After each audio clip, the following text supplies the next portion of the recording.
that meeting at the United Nations, you said that many of the Arab and Muslim countries are not showing sufficient solidarity towards the Palestinians. What do you mean by that? What do you expect these countries, which I agree with, by the way, they haven't shown very much solidarity at all, but what should we expect from them? When I talk about solidarity, I use the term that resonates very strongly across the Arab world. Yeah.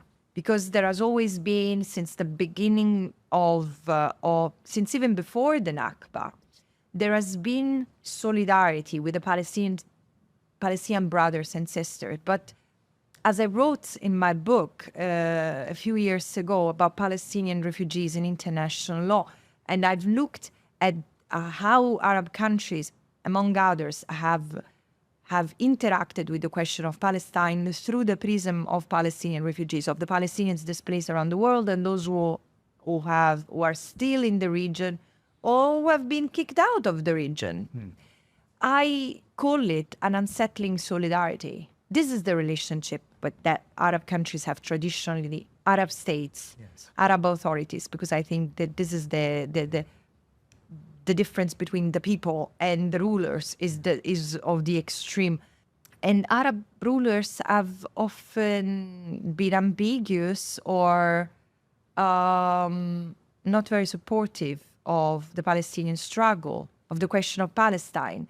And how do I think this needing correction?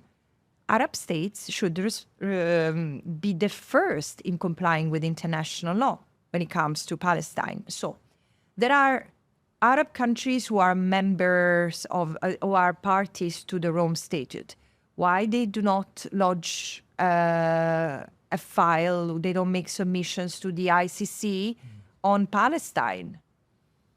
The arguments that are made are insignificant, substantially. They show that there is no interest in pursuing accountability. Worse than that, there are countries who still maintain, apart from the normalizers, yes, this is something that could have used to advance human rights for the Palestinians and does not.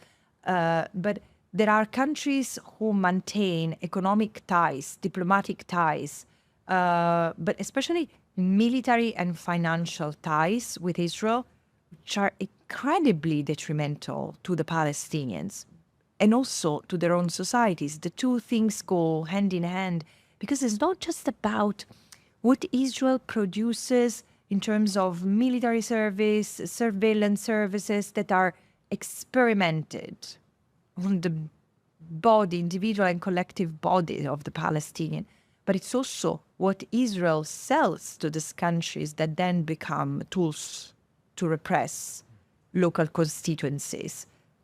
This is the cycle that we need to break. And I hope to see